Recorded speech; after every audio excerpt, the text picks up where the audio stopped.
It is 2:04 in the afternoon. Our subject slept 8 hours. 8. There's documentation. A sticky note on the desk says so, right next to coffee number 3. And yet look at them, melting over the keyboard like a candle with a deadline. This is not laziness. This is a crime scene. Something is stealing this person's energy in broad daylight.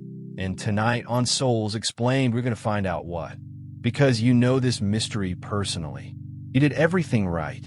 You went to bed at a reasonable hour. You did not even finish the episode, which should count as heroism. And still, by early afternoon, your body files a formal complaint and your brain starts buffering mid-sentence. So we called a specialist, a detective. You may recognize him from previous episodes. Dreadlocks, calm eyes, and now a long coat with the collar up because he takes this seriously. He kneels by the desk, looks at the sticky note, looks at the coffee, and says the line that starts every good investigation. The sleep checks out, which means the energy did not disappear. It leaked. And leaks, dear viewer, always leave a trail. Down at the station, the detective assembles the suspects. Do not be alarmed. You know all of them. Suspect number 1. The group chat that never sleeps. 140 new messages, 3 of them relevant, all of them read. It has an alibi. The alibi is you kept opening me. Suspect number 2. The tabs. 47 of them. Open in your mind. One of them is playing music. Nobody knows which. Somewhere in there is a form you started in March. Suspect number 3. The argument you keep rehearsing. The one that has not actually happened. You have now performed both sides of it 11 times in the shower, and you won every time, which is impressive because the other person was shampoo. Suspect number 4. The yes you said on Tuesday. Small word. 2 letters. Your body is still paying the invoice on Friday. And suspect number 5.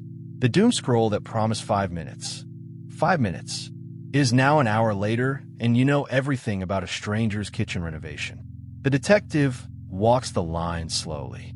Then he turns to you and says the uncomfortable part. None of them broke in. You handed every single one a key. Then the evidence arrives. The detective slides a receipt across the table, long as a scarf. Your energy bill, he says, itemized. You read it.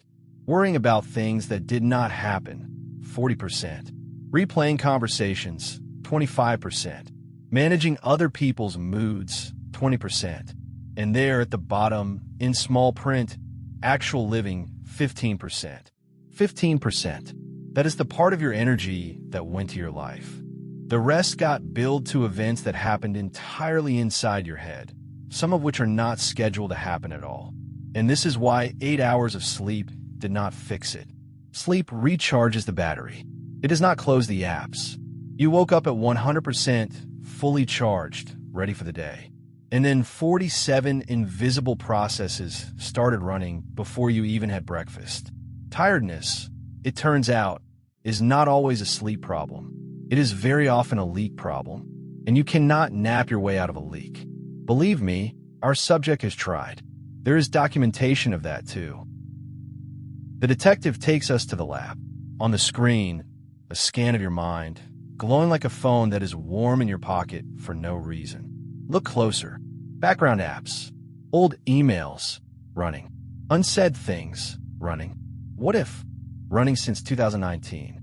And one of them is still playing that music. Here is the truth of the case. Unfinished emotional business does not wait politely until you have time for it. It runs in the background all day, using battery like apps you never closed. Every conversation you did not have. Every no you swallowed.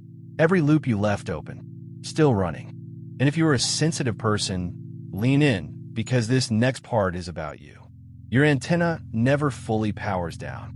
You walk into a room and pick up 17 signals nobody else even notices. More data, more processing, more battery. But before you file your sensitivity as a defect, the detective raises a hand. Here comes the twist. The wiring that leaks is the same wiring that lights up rooms. The exact sensitivity that drains you is what lets you feel a friend's bad day through a 2-word text. The goal was never less energy flowing through you. The goal is closing the taps that drain into nowhere. One kind note for the record: if you are exhausted all the time, no matter what you try, seeing a doctor is wise, not weak.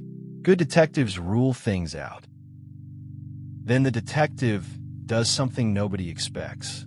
He reaches into his coat and takes out a photograph, a framed one. He turns around slowly. It is you, age 6, maybe 7, grass stains, wild hair, mid-jump, in that blurry way old photos have, because you refuse to hold still for anything. Where did that energy go? People ask. The detective shakes his head. Wrong question. He taps the frame gently. The energy never left. It is just spread across 100 open cases. The friendship you never got closure on. The dream you shelved and never officially canceled. The version of you that is still arguing in that shower. Each open case holds a little piece of you, like evidence in storage, waiting. That kid did not have more energy than you. That kid just had 0 open cases. Nothing running in the background.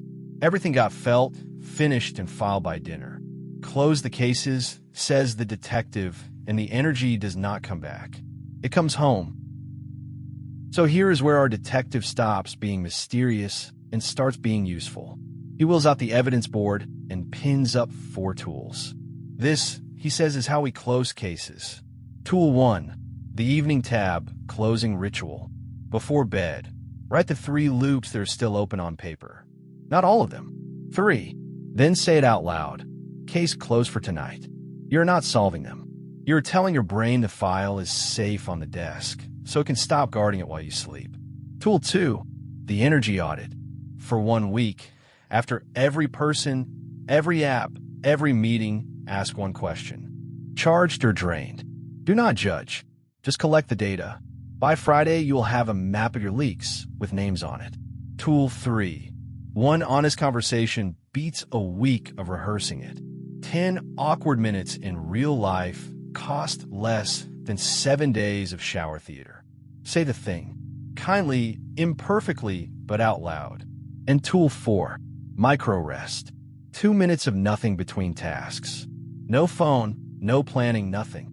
It sounds too small to matter, but it stops your battery from paying interest on every single task it borrows against. The case wraps at golden hour. Our subject is watering plants, which is what people in documentaries do when they're healed, and honestly, they earned it. The tabs are down to a reasonable 9. The group chat is on mute, and nobody died. So let us close the file properly. You were never lazy. You were leaking. There is a difference, and it matters. A plumber who finds a leak does not stand there judging the pipes. He does not say, "This is a bad pipe with poor discipline." He just fixes the leak, pats the pipe, and moves on. Be that plumber for yourself. Kind, curious, and holding a wrench instead of a verdict. Your energy is not gone. It is out there in 100 open cases with your name on them, waiting to come home. Close 1 this week. Just 1. See what returns.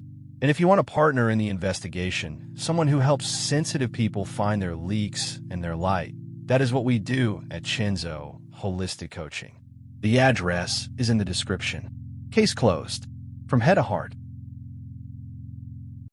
Hey, this is Chenzo. If this touches something in you, like this video and subscribe and share it with somebody who needs it. And if you want real help on your path, come to chenzoholisticcoaching.com. The link is below. With love.